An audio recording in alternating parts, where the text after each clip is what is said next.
Who likes fishing? Yes. I don't understand you. Sorry. I can't read without these on, and I can't see you with these on. So. Right, I had a teacher when I was in what is now year 4. I had a teacher called Mr. Gibbonson, who I've never ever forgotten. And one of the things that he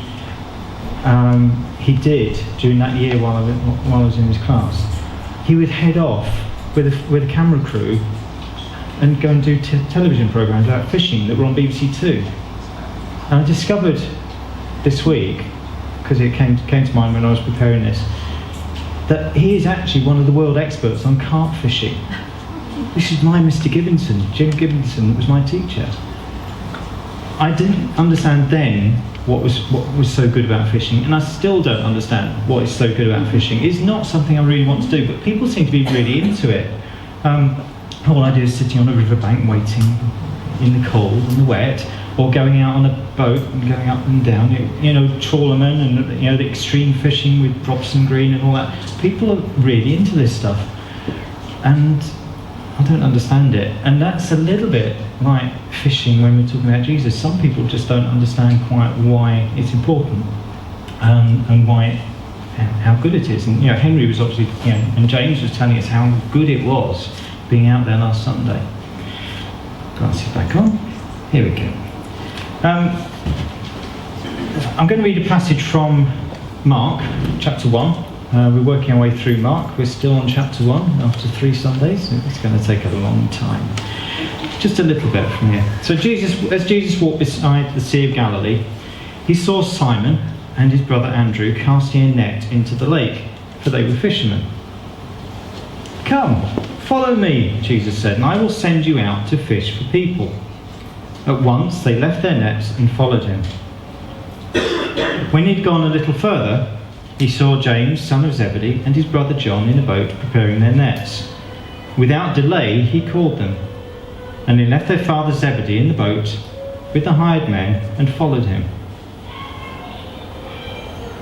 This is a picture of fishing on the Sea of Galilee from about 1900, so I'm guessing things haven't changed much between what we're talking about here and there. So that's just to give you help paint a picture. The response to Jesus saying, "Come follow me," that was immediate. They just did it. Now, they might have known Jesus beforehand. In the version in Luke, it's a slightly longer passage, and it talks about him telling them to put their nets over the other side of the boat and things like that. And so there might have been a bit of a longer relationship going between these people and Jesus. But when he said, "Come follow me," the response was immediate. Why did they do that? Put yourself in their shoes. What was it about Jesus that they responded to so readily? What did they think they were getting into? What would entice you, what would entice me to drop everything, to leave my job, leave my family, leave my livelihood, and follow someone? And it was as serious as that. They left everything. So James and John, they left their father Zebedee in the boat with the hired men. Bye-bye, and followed Jesus. It's pretty radical, isn't it? Radical in the good sense of the word.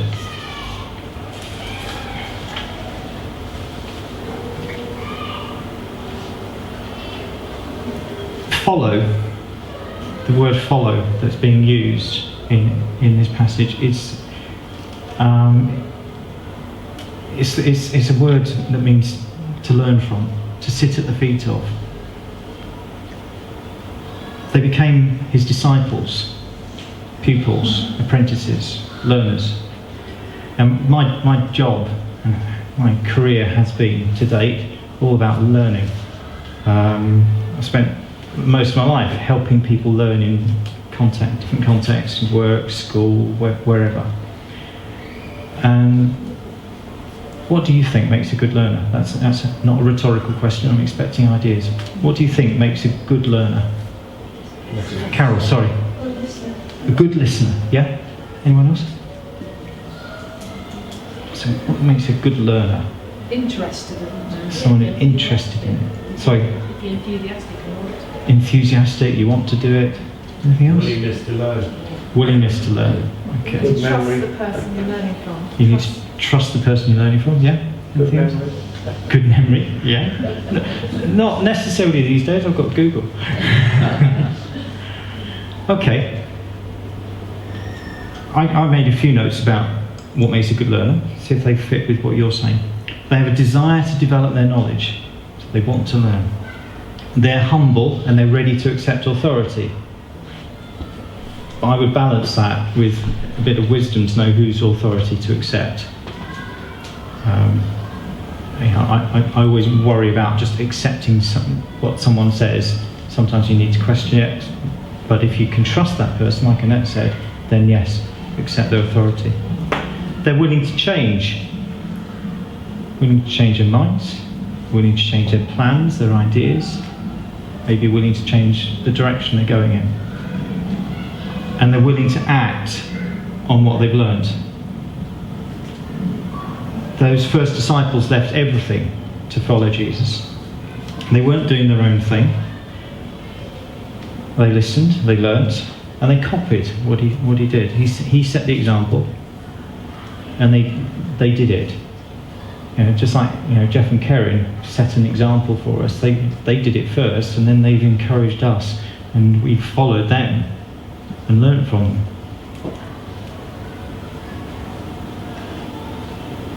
Just take a second to reflect.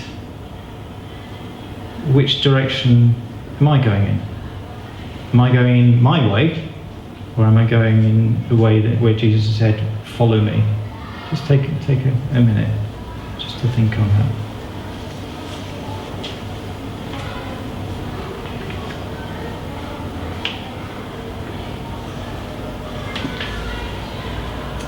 In Matthew chapter 7, Jesus says, "Not everyone who says to me, 'Lord, Lord,' will enter the kingdom of heaven, but only the one who does the will of my Father who is in heaven." So we can sit, we can learn, we can absorb, but if we don't actually do anything about it, then we're not actually learning. We've not changed our minds, we've not changed our actions. That being a disciple is to listen and to act. Jesus said, "Follow me and I will make you fishers of men." There are two challenges there. One is to follow, and the other one is to fish. The second one is actually not a challenge so much, because Jesus said, "I will make you fishers of men." It's not something we have to do out of, something comes in from inside us. This is Jesus saying, "I will make you." It's a promise. Who's got a coin in their pocket? In fact, anyone who's got a coin in their pocket, take it out and have a look at it.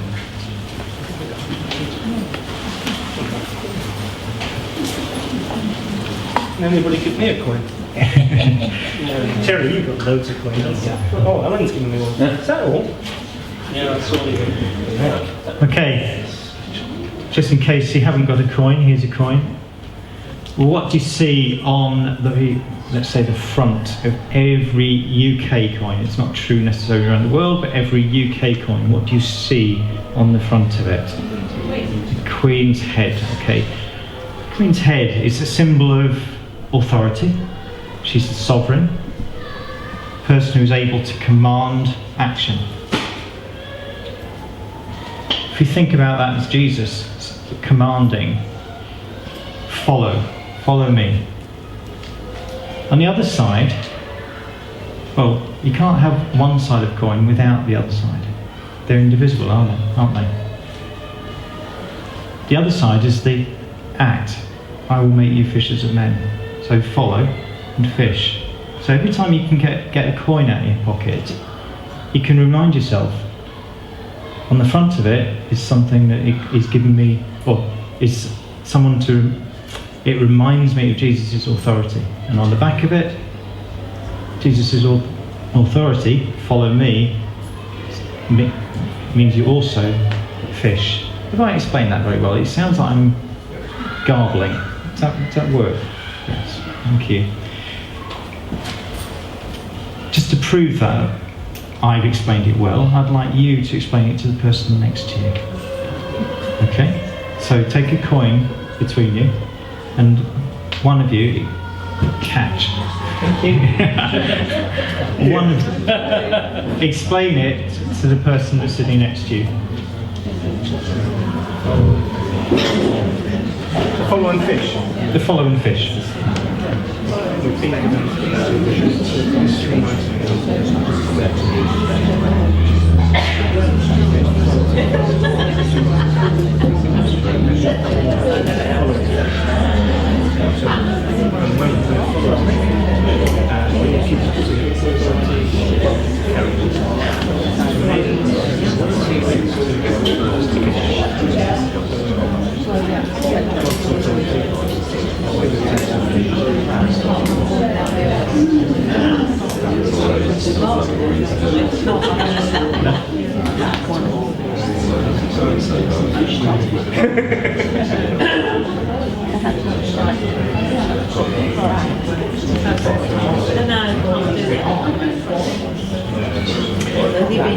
Okay, we have some major technical problems, which means I'm going to struggle doing the next bit.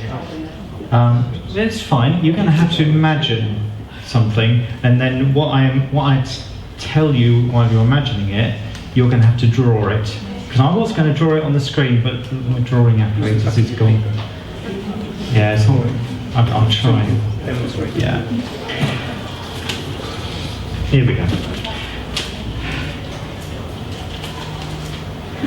When we do go out on the streets, or we're talking with our friends or our work colleagues, just occasionally there'll be the opportunity. Someone says, "What's all this about then? Why do you believe what you believe? Why do you go to church?" It doesn't happen often to me, but that's probably because I'm not looking for those opportunities so much. But if that question does come up, it can be really useful to have a little way of explaining about what it is that you believe. Okay, so I'm going to give you a little tool that you could use, and you're going to be sharing it with the person next to you. Just make sure you learnt it.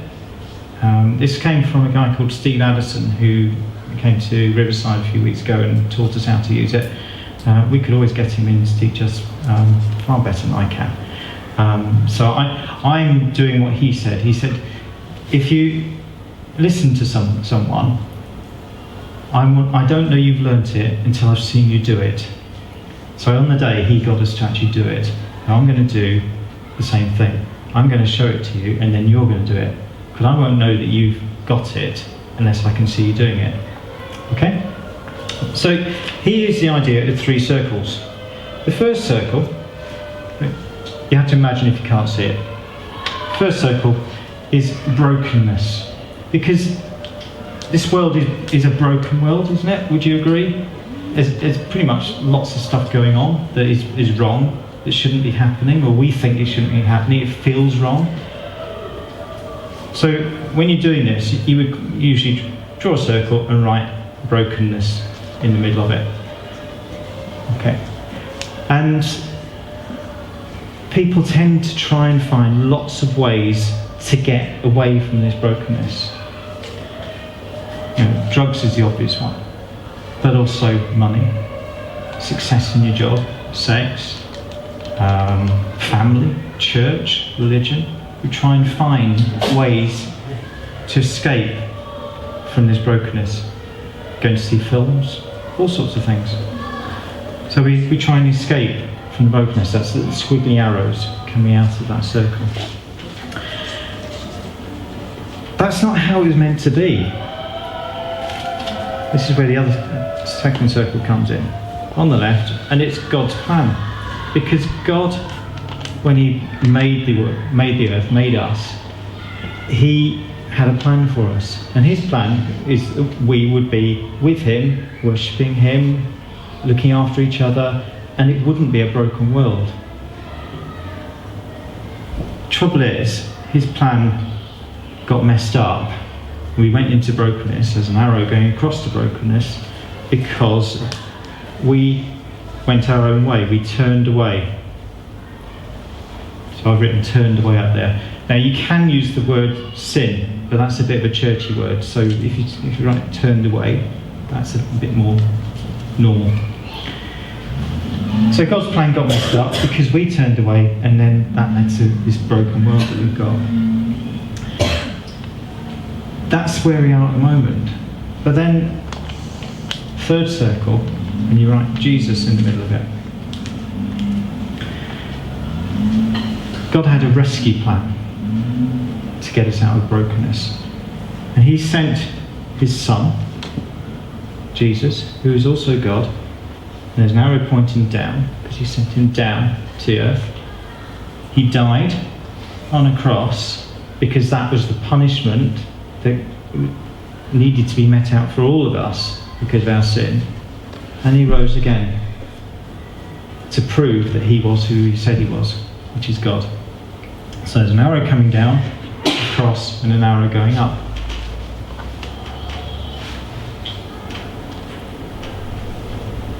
And the idea is, if we turn back, or turn, or repent, again, that's another churchy word, but turn to Jesus and believe. So that turn means literally changing your direction, going in his direction, not our direction. Turn and believe. That brings us back to God's plan. There's an arrow going back up there. And we can... What are the words that go up there? I've forgotten. Doesn't matter. Just that arrow on its own works. And then what you do with your friend, your colleague, you say, where are you? Which circle are you in? Are you in God's plan? Are you in brokenness? And they might say, I'm in God's plan. It's all good, because I know Jesus. Brilliant. They might say, I'm in brokenness. And you say to them, well, what do you want to do about it? And they say, nothing. Okay, that's fine. That's what we call a red light. Don't want to do anything. So you say, fine, and leave them to it. If they say, I don't know, well then that gives you a yellow light, an amber light. Gives you the opportunity to explore it a bit more. If they say, I want to actually get into God's plan, then that gives you the green light, and you can talk to them about how that happens. You can pray with them, or ask them to pray and say, well, why don't you ask Jesus to let you come in his way? Is that all making sense? Mm-hmm. Yeah? Right, hopefully you've got that idea of the three circles. So you start with brokenness, routes to escape it. You talk about God's plan and how we turned away, which led to brokenness. Talk about God's rescue plan, which is Jesus, and how if we turn and believe, that brings us back into God's plan. Sarah, you've got a question? It's not a question, it's just something that I remember from when Steve Addison did it. It's just that I thought was quite powerful at the time. That the arrows, the squiggly arrows that are trying to escape the brokenness, it's like you're on a bungee cord, and you can't ever escape from it through your own effort. You always get pulled back, pinged back in. So whatever, whether it's through buying stuff and trying to find happiness and peace that way, you can't ever escape. Mm-hmm. It's a bungee cord. The only escape is through Jesus. Okay. So what I'd like you to do is, with the person next to you again, draw that picture and explain it to them as you're drawing it. Okay? And you've got 5 minutes, and ideally if you can both have a go, that would be great. If you can't, if you don't have time, just let one of you have a go. Okay? Off you go. Wordy version. There are some really nice, just pure picture versions as well, so I'll put some links out to that as well, if you don't want all the words. So, just to finish off with,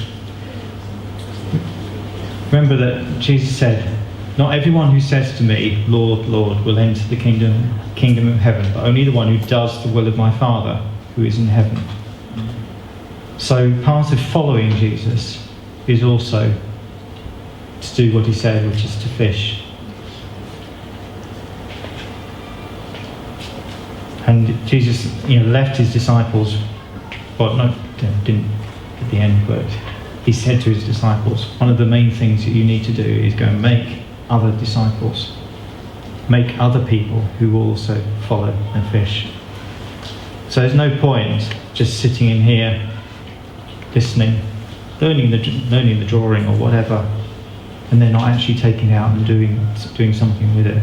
So it's a challenge to me, because it's not my natural thing. I don't tend to run away from this sort of thing completely. It's a challenge to me, but a challenge for everyone. This week, perhaps think of maybe one person, or just pray for one person to come across your path that you can talk to, and you can dangle a hook in front of, and see how they respond.